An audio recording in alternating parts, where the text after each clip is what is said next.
gave me the rules before they gave me the keys.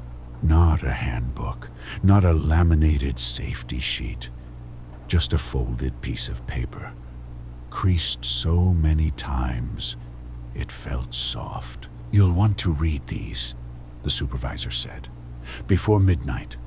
He didn't wait to see if I did. The job itself was simple. Night security at a small industrial building on the edge of town. Offices downstairs, storage upstairs, cameras in every hallway. One guard, 12 hours. I liked the quiet. That's why I took it. I unfolded the paper once I was alone. There were 8 rules. They weren't numbered.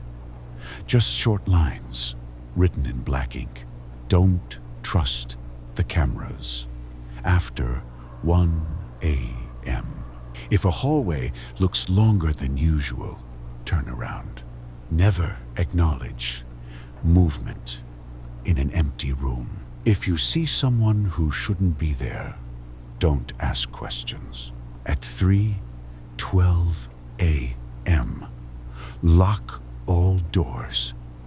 No exceptions. If the radio turns on by itself, don't answer it. If you hear footsteps behind you, don't stop walking. If you see yourself on a monitor, look away immediately. I laughed, quietly, mostly out of nerves. Someone thought they were funny.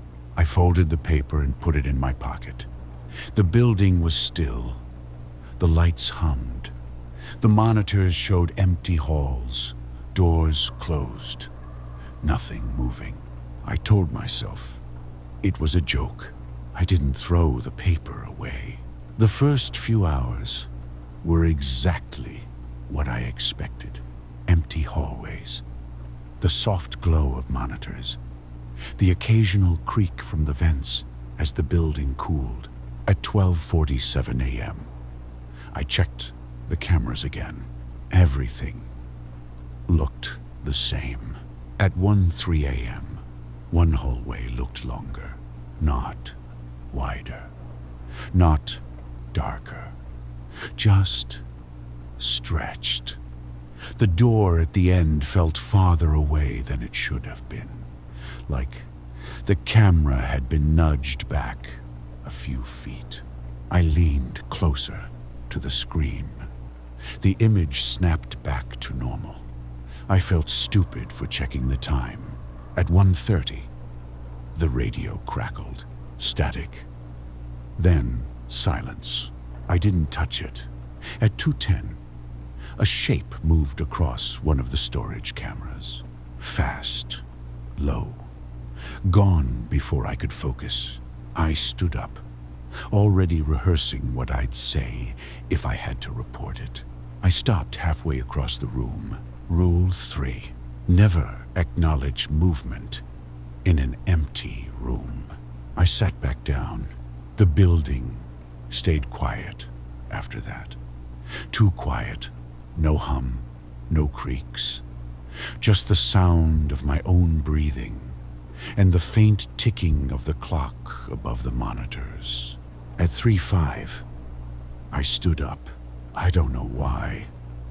I just felt like I needed to be on my feet. At 3:12 a.m., every monitor flickered at once. I locked every door, even the ones that didn't need it, especially the ones that didn't. At 3:17, someone walked past the office door, not on camera. In real life, footsteps. Slow, measured, close enough that I could hear the pause between steps. Rule 7. If you hear footsteps behind you, don't stop walking.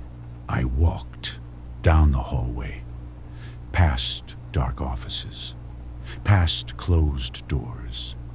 The footsteps followed, always the same distance behind me. I didn't look back. When I reached the stairwell, The footsteps stopped. The building felt wrong.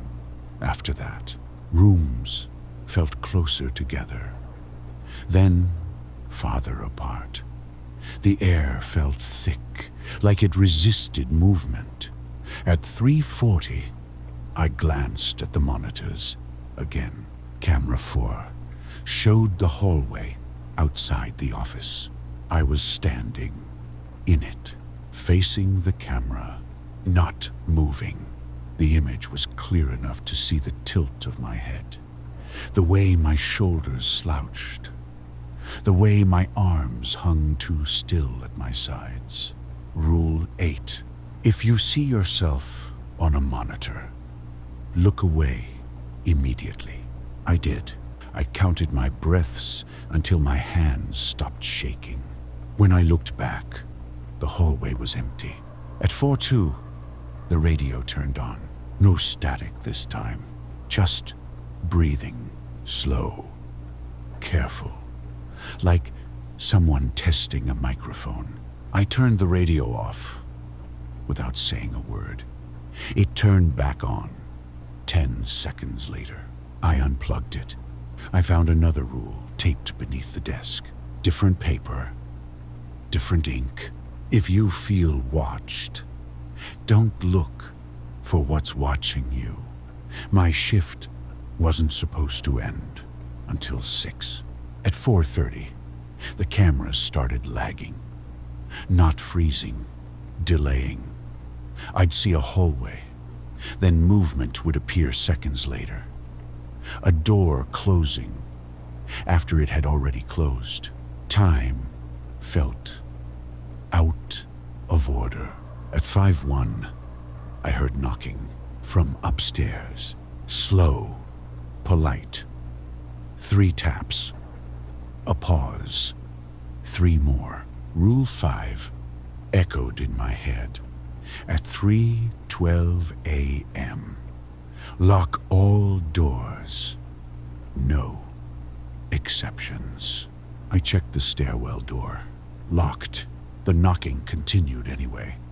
I backed into the office and shut the door. The monitors flickered again. Every camera showed the stairwell, every angle. Someone was standing just out of frame on each one, close enough that I could see the edge of a sleeve, a shoulder, a hint of movement that never fully entered view.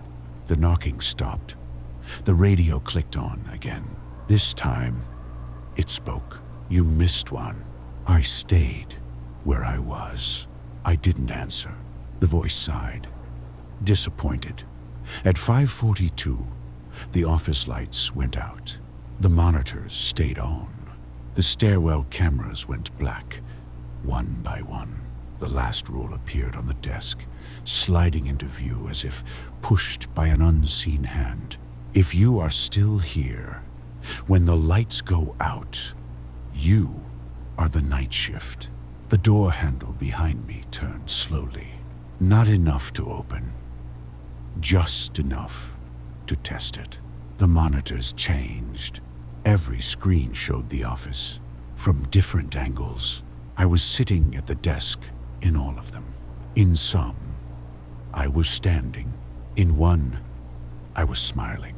The radio crackled again. You're doing great, the voice said.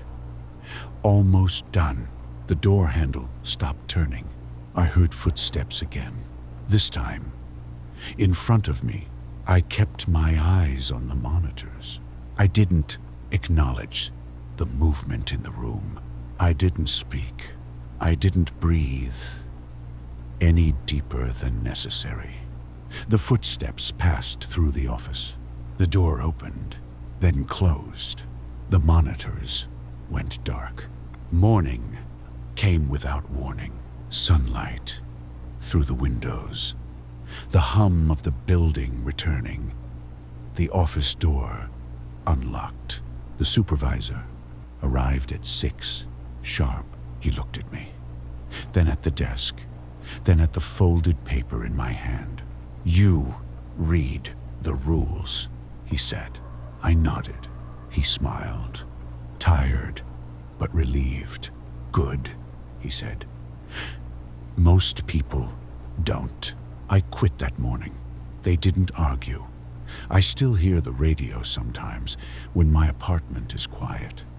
Still check reflections in dark screens. Still feel watched when the lights go out. Last week, I found a folded paper on my kitchen counter. Same creases, same ink. One rule: if you hear footsteps at night, don't stop walking. I don't work the night shift anymore, but something does.